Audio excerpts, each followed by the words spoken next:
প্রতিদিন গীতাপাঠ শুনলে মন শান্ত হয়, জীবনে সঠিক পথ দেখাতে সাহায্য করে। দুঃখ, ভয়, রাগ দূর হয়, আত্মবিশ্বাস বৃদ্ধি পায়। কর্ম ও ভক্তির মাধ্যমে হৃদয়ের শক্তি, ঘরে শান্তি ও জীবনে আলো নিয়ে আসে। তাই প্রতিদিন আমাদের চ্যানেল থেকে 2টি শ্লোক সহ একটি পাঠ শুনুন।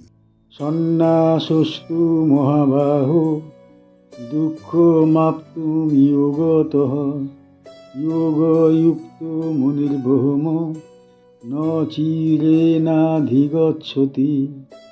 হে মহাবাহু, শুধুমাত্র সংসার ত্যাগ এবং সংযমে বসে থাকা দ্বারা দুঃখ থেকে মুক্তি পাওয়া যায় না।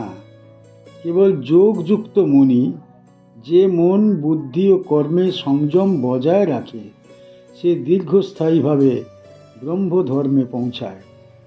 সন্ন্যাসস্তু অর্থাৎ সন্ন্যাস দ্বারা, মহাবাহু মানে হে শক্তিমান, দুঃখ মাপ্তুম মানে দুঃখ থেকে মুক্তি লাভ করতে, যোগত মানে যোগ চর্চার মাধ্যমে, যোগযুক্ত মানে যোগ দ্বারা অভ্যস্ত, মুনি মানে জ্ঞানী, ব্রহ্ম মানে পরম সত্য, ন মানে নয়, চিরেন মানে দীর্ঘ সময়ের মধ্যে, আধিগচ্ছতি মানে অর্জন করে বা পৌঁছায়। এই শ্লোকে শ্রীকৃষ্ণ কর্মযোগ ও সন্ন্যাসের মধ্যে সূক্ষ্ম পার্থক্য তুলে ধরেছেন।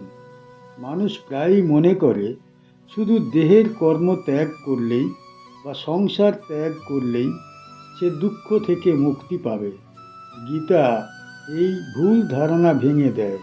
এখানে বলা হয়েছে শুধুমাত্র সন্ন্যাস বা সংসার ত্যাগ যথেষ্ট নয়, মুক্তি অর্জনের জন্যে যোগ চর্চা অপরিহার্য। যোগযুক্ত মুনি কেবল দেহের নিয়ম পালন করে না, সে চেতনার নিয়ন্ত্রণও শিখেছে। মন, বুদ্ধি ও ইন্দ্রিয়কে সংযমে রাখার মাধ্যমে সে কর্ম সম্পাদন করে, কিন্তু ফলের প্রতি আসক্তি রাখে না। এই চেতনা তাকে দুঃখ ও বন্ধনের বাইরে নিয়ে যায়। শ্লোকে দুঃখ মাপ্তুম যোগত বলা হয়েছে, অর্থাৎ দুঃখের কারণ হচ্ছে চিত্তের আকাঙ্ক্ষা ও মোহ। সংযম, ধ্যান ও যোগই চিত্তকে স্থির রাখে, যা দুঃখের নিস্তার দেয়। এখানে সন্ন্যাসের সীমাবদ্ধতাও বোঝানো হয়েছে। বাহ্যিকভাবে কর্ম ত্যাগ করলেও যদি চেতনা সংযমী না হয়, যদি ফলের প্রতি আসক্তি থাকে, তবে মুক্তি আসে না। তাই অন্তর্ত্যাগ ও চেতনা সংযম একসাথে অপরিহার্য। শ্রীকৃষ্ণ এই শ্লোকের মাধ্যমে কর্মযোগের গভীর অর্থ প্রতিষ্ঠা করেছেন। কর্ম করো, কিন্তু সংযমে করো। দেহে বসে থাকা বা কর্ম ত্যাগ করা স্বয়ংক্রিয় মুক্তি দেয় না, অন্তরের নিয়ন্ত্রণ অপরিহার্য। এই শ্লোক কর্মযোগ অধ্যায়ের একটি গুরুত্বপূর্ণ অংশ। অর্জুন যুদ্ধক্ষেত্রে দুঃখ ও দ্বিধায় ভুগছিলেন। তিনি ভাবছিলেন, যদি সংসার ত্যাগ করে বা মুনি হয়ে বসে থাকে, তবে কি দুঃখ থেকে মুক্তি মিলবে? শ্রীকৃষ্ণ তাকে বোঝাচ্ছেন, দেহে বসে থাকা বা কেবল সন্ন্যাস গ্রহণ করাই যথেষ্ট নয়। আসল মুক্তি আসে চেতনা সংযম, যোগমুখী কর্ম ও অন্তরের সংযম থেকে। এই শ্লোক অর্জুনকে সতর্ক করে, কর্ম ত্যাগ করা যথেষ্ট নয়, বরং কর্মকে যোগে পরিচালনা করো। যুদ্ধ করলেও অন্তরে সংযম থাকলে দুঃখ তাকে স্পর্শ করতে পারবে না। শ্রীকৃষ্ণ এই উপদেশ দিয়ে অর্জুনকে সক্রিয় কর্মের মাধ্যমে আত্ম উন্নতির পথ দেখাচ্ছেন। এটি কর্মযোগের মৌলিক শিক্ষা। কর্মের মাধ্যমে আত্মাকে পরিশুদ্ধ করা সম্ভব। এই শ্লোক থেকে আমরা কি শিখতে পারি? এই শ্লোক আমাদের শেখায় যে মুক্তি বা শান্তি কেবল বাহ্যিক অবস্থানের মাধ্যমে আসে না। বাহ্যিক ত্যাগের চেয়ে অন্তরের সংযম বেশি গুরুত্বপূর্ণ। কর্মের মধ্যেই মুক্তি সম্ভব, যদি চেতনা শুদ্ধ হয়। সংযম, ধ্যান ও যোগ চর্চা দ্বারা মন স্থির করো, ইন্দ্রিয় নিয়ন্ত্রণ করো, দুঃখ থেকে মুক্তি আসবেই। এই শ্লোক বোঝায় আত্মিক উন্নতির জন্য নিষ্কাম কর্ম অপরিহার্য। ফলের আসক্তি ছাড়া কর্ম ব্রহ্মধর্মের পথে নিয়ে যায়। মানুষের চিত্ত যখন স্থির হয় তখন দুঃখ, লোভ, মোহ অসংলগ্ন দূর হয়ে যায়। বাহ্যিক সন্ন্যাস না করেও মানুষ অন্তরে সন্ন্যাসী হয়ে ওঠে। সব মিলিয়ে এই শ্লোক আমাদের শেখায় সংসার ত্যাগের চেয়ে অন্তরের সংযম বেশি গুরুত্বপূর্ণ। যোগযুক্ত চেতনা, সচেতন কর্ম ও ইন্দ্রিয় সংযম দ্বারা স্থায়ী শান্তি ও ব্রহ্মধর্ম অর্জন সম্ভব। যোগযুক্ত বিশুদ্ধাত্মা বিজিতাত্মা জিতেন্দ্রিয় সর্বভূতাত্মভূতাত্মা কুর্বন্নপি ন লিপ্যতে।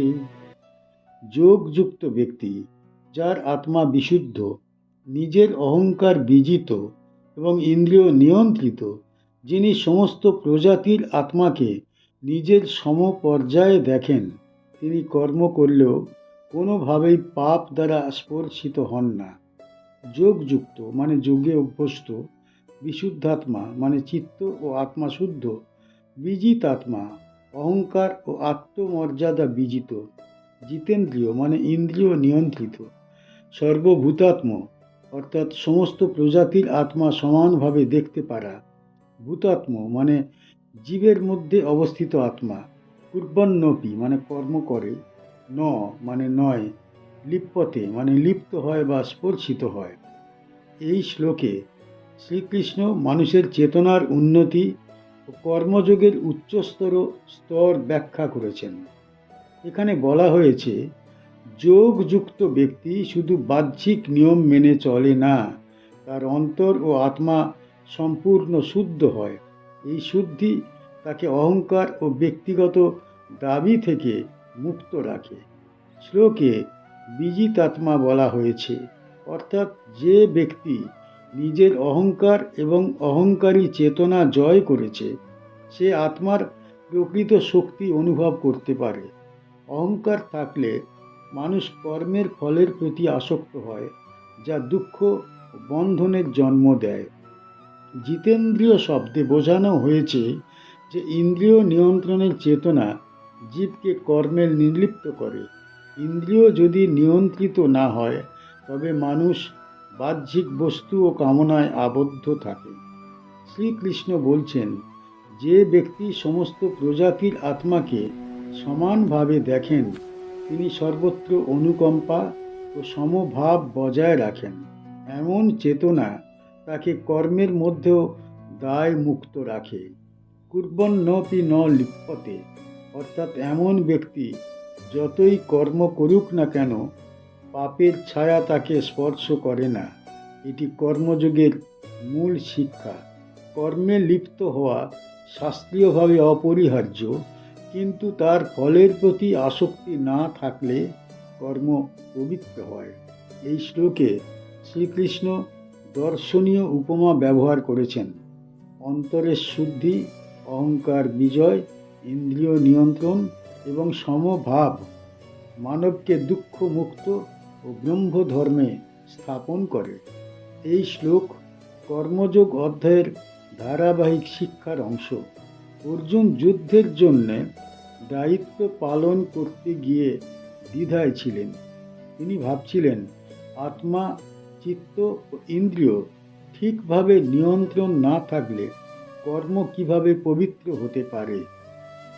শ্রীকৃষ্ণ এই শ্লোক দিয়ে নির্দেশ দিচ্ছেন, যে ব্যক্তি যোগে অভ্যস্ত, নিজের চিত্ত শুদ্ধ এবং অহংকার জয় করেছে, সে যে কোনোভাবেই কোনো পরিস্থিতিতেই কর্ম করতে পারে। তার চেতনা স্থির, তাই দুঃখ ও পাপ তাকে স্পর্শ করতে পারে না। এই শ্লোক অর্জুনকে আত্মসমর্পণ ও নিষ্কাম কর্মের জন্য প্রস্তুত করে। যুদ্ধের মধ্যেও আত্মা নিরলস থাকে, ইন্দ্রিয় নিয়ন্ত্রিত থাকে এবং সমস্ত প্রজাতির প্রতি সমভাব বজায় থাকে। এই শ্লোক থেকে আমরা কি শিখতে পারি? এই শ্লোক আমাদের জীবনে চেতনার সর্বোচ্চ নিয়ন্ত্রণ দেখায়। শুধু বাহ্যিক নিয়ম পালন নয়, অন্তরের শুদ্ধি অপরিহার্য। অহংকার এবং স্বার্থপরতা বিজয় করলে কর্ম পবিত্র হয়। আত্মার শুদ্ধি ও যোগ চর্চা মানুষকে দুঃখ ও পাপ থেকে রক্ষা করে। ইন্দ্রিয় নিয়ন্ত্রণে থাকা, সমভাব দেখানো এবং নিষ্কামভাবে কর্ম করা, এই তিনটি গুণ যোগযুক্ত চেতনার লক্ষণ। এমন চেতনা মানুষকে জীবনের প্রতিটি ক্ষেত্রে স্থিতি ও শান্তি দেয়। এই শ্লোক জানায় কর্ম করা অপরিহার্য, কিন্তু তার ফলের প্রতি আসক্তি ক্ষতিকারক। কর্ম কর্মীহীন নয়, চেত্র সংযমী মুক্তির মূল। সব মিলিয়ে এই শ্লোক আমাদের শেখায় যোগ, আত্মশুদ্ধি, অহংকার বিজয় ও সমভাব বজায় রেখে কর্ম করো। এতেই দুঃখ থেকে মুক্তি, স্থায়ী শান্তি এবং ব্রহ্মধর্মে প্রতিষ্ঠা সম্ভব। আমাদের চ্যানেলের গীতা পাঠ কেমন হয়েছে, ব্যাখ্যা কেমন হয়েছে, আপনার কেমন লেগেছে কমেন্ট বক্সে অবশ্যই জানাবেন, এবং প্রতিনিয়ত গীতা পাঠ শোনার জন্য চ্যানেলটা অবশ্যই সাবস্ক্রাইব করে রাখুন। দেখা হচ্ছে পরের ভিডিওতে।